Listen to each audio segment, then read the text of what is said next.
ഡൽഹി ഹൈക്കോടതി judge justice Yashwant വർമ്മയുടെ ഔദ്യോഗിക വസതിയിൽ നിന്ന് പണം കണ്ടെത്തുന്നതിന്റെ ദൃശ്യങ്ങളും ചിത്രങ്ങളും സുപ്രീം കോടതി പുറത്തുവിട്ടു.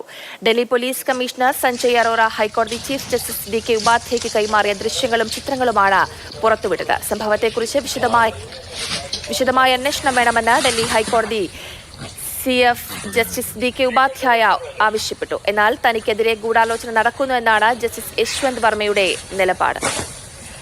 കൂടുതൽ വിവരങ്ങളുമായി ബാലഗോപാൽ ചേർന്നുണ്ട്. ബാലഗോപാൽ, ഇപ്പോൾ വളരെ നിർണായകമായ ദൃശ്യങ്ങളാണ് പുറത്തു വന്നിട്ടുള്ളത്. അതേസമയം ഇത് തനിക്കെതിരെയുള്ള ഗൂഢാലോചനയുടെ ഭാഗമാണെന്നാണ് യശ്വന്ത് വർമ്മയുടെ നിലപാട്.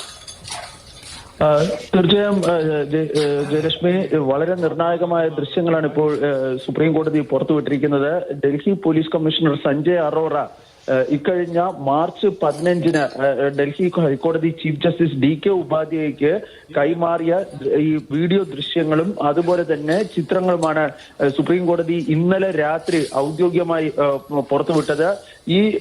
ഇതുമായി ബന്ധപ്പെട്ട് അതായത് വലിയ ഒട്ടേറെ ദുരൂഹതകളൊക്കെ നിറഞ്ഞു നിന്നിരുന്നു. ഇതിനിടയിലാണ് ഈ ദൃശ്യങ്ങൾ ഇപ്പോൾ പുറത്തു വരുന്നത്. ഇതിൽ ഏറ്റവും പ്രധാനപ്പെട്ട 2-3 കാര്യങ്ങളുണ്ട്. ഒന്നാമതായി, ഇത്തരം ഈ പണം കണ്ടെത്തിയിരുന്നില്ല എന്നായിരുന്നു ഡൽഹി ഫയർഫോഴ്സ് മേധാവി ആദ്യം പറഞ്ഞിരുന്നത്. പക്ഷേ ഈ ദൃശ്യങ്ങളിൽ നമുക്ക് കാണാൻ വേണ്ടി കഴിയുന്നത് ഫയർഫോഴ്സിലെ ഉദ്യോഗസ്ഥർ ഈ തീ അണയ്ക്കുന്നതിന്റെ ദൃശ്യങ്ങളാണ്.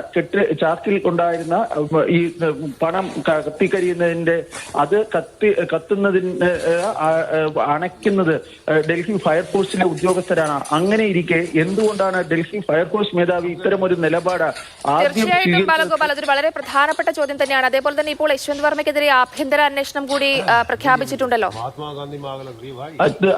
യശ്വന്ത് വർമ്മയ്ക്കെതിരായ ആഭ്യന്തര അന്വേഷണം ഉടൻ തന്നെ ആരംഭിക്കുന്നതായിരിക്കും. ഇന്നലെ സുപ്രീം കോടതി ചീഫ് ജസ്റ്റിസ് സഞ്ജീവ് ഖന്ന 3-അംഗ സമിതിക്ക് രൂപം നൽകിയിരുന്നു. പഞ്ചാബ് ആൻഡ് ഹരിയാന ഹൈക്കോടതി ചീഫ് ജസ്റ്റിസ് ഷീൽ നാഗു, അതുപോലെ തന്നെ കർണാടക ഹൈക്കോടതി ജഡ്ജി അനു ശിവരാമൻ എന്നിവർ അടങ്ങുന്ന 3-അംഗ സമിതി ഇതുമായി ബന്ധപ്പെട്ട അന്വേഷണം ആരംഭിക്കുന്നതായിരിക്കും. ഇതിനിടയിൽ വളരെ സുപ്രധാനമായ ചില നീക്കങ്ങൾ കൂടി നടക്കുന്നുണ്ട്. അതിൽ ഏറ്റവും പ്രധാനപ്പെട്ടത്, കഴിഞ്ഞ 6 മാസത്തിനിടെ ഈ യശ്വന്ത് വർമ്മയുടെ ഔദ്യോഗിക വസതിയിൽ സുരക്ഷാ ഡ്യൂട്ടിക്കുണ്ടായിരുന്ന മുഴുവൻ ഉദ്യോഗസ്ഥരുടെയും CRPF-ന്റെയും അതുപോലെ തന്നെ ഡൽഹി പോലീസിന്റെയും ഉദ്യോഗസ്ഥരുടെ പട്ടിക കൈമാറണമെന്നാവശ്യപ്പെട്ട് ഡൽഹി ഹൈക്കോടതി ഇപ്പോൾ പോലീസിനെ സമീപിച്ചിട്ടുണ്ട്. ഈ തീപിടുത്തത്തിന് ശേഷം ഈ യശ്വന്ത് വർമ്മയുടെ വസതിയിലേക്ക് വന്നവരുടെ പട്ടിക സംബന്ധിച്ചുള്ള അതുമായി ബന്ധപ്പെട്ട രഹസ്യാന്വേഷണ റിപ്പോർട്ട് ഉൾപ്പെടെ ഡൽഹി പോലീസ് ശേഖരിച്ചു വരികയാണ്. വളരെ ത്വരിതഗതിയിൽ തന്നെ ഈ വിഷയവുമായി ബന്ധപ്പെട്ട കാര്യങ്ങൾ നടക്കുകയാണ്. ഈ യശ്വന്ത് വർമ്മയാകട്ടെ ഇതുമായി ബന്ധപ്പെട്ട ഒരു ഗൂഢാലോചന, തനിക്കെതിരെ ഗൂഢാലോചന നടത്തുന്നത് എന്തുകൊണ്ടാണ് ഈ ഗൂഢാലോചന എന്ന് പറയുന്നത് എന്നുള്ളത് വ്യക്തമാകുന്നില്ല. കാരണം ഈ ദൃശ്യങ്ങളിലൊക്കെ നമുക്ക് വളരെ കൃത്യമായി കാണാൻ സാധിക്കുന്നുണ്ട്. ഫയർഫോഴ്സ് ഉദ്യോഗസ്ഥരാണ് അവിടെ ഉള്ളത്.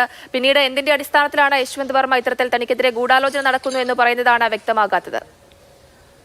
ഗൂഢാലോചന സംബന്ധിച്ച് അദ്ദേഹം പറയുന്നതിന് 2 കാരണങ്ങളാണ് ഉള്ളത്. ഒന്ന്, ഈ തീ അണയ്ക്കാൻ വേണ്ടി വന്ന ഫയർഫോഴ്സ് ഉദ്യോഗസ്ഥരും ഈ പോലീസുകാരും ഈ തീ അണയ്ക്കുന്ന സമയത്ത് തന്റെ കുടുംബത്തിലെ ആൾക്കാർ, അതായത് മകളും അമ്മയുമായിരുന്നു ഈ വീട്ടിലുണ്ടായിരുന്നത്. അതിനോടൊപ്പം തന്നെ ഈ മറ്റ് ജീവനക്കാരും, വീട്ടിൽ ഔദ്യോഗിക വസതിയിലെ ജീവനക്കാരുമായിരുന്നു ഉണ്ടായിരുന്നത്. അവരെ ആരെയും തന്നെ ഈ മുറിയിലേക്ക്, അതായത് ഈ മുറി എന്ന് പറയുന്നത് വീടിന്റെ ഔട്ട് ഹൗസ് ആയിട്ട് ഉള്ള ഔട്ട് ഹൗസിലുള്ള ഒരു മുറിയാണ്. അവിടെ ഒരു സ്റ്റോർ റൂമായിട്ടായിരുന്നു ഉപയോഗിച്ചിരുന്നത്. ആ മുറിയുടെ ഭാഗത്തേക്ക് ഇവരെ ആരെയും തന്നെ അടുപ്പിച്ചിരുന്നില്ല.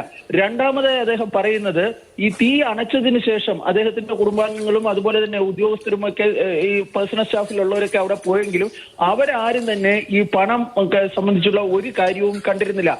തൊട്ടടുത്ത ദിവസം രാവിലെ അവിടെ നിന്ന് ചില സാധനങ്ങൾ മാറ്റിയിരുന്നു. പക്ഷെ അതൊക്കെ ഇപ്പോഴും തന്റെ ഔദ്യോഗിക വസതിയിൽ തന്നെ ഉണ്ട് എന്നാണ് അദ്ദേഹം പറയുന്നത്. ഇവിടെ ഒന്നും ഈ പണത്തിനെ സംബന്ധിച്ചുള്ള കാര്യം അറിഞ്ഞിരുന്നില്ല.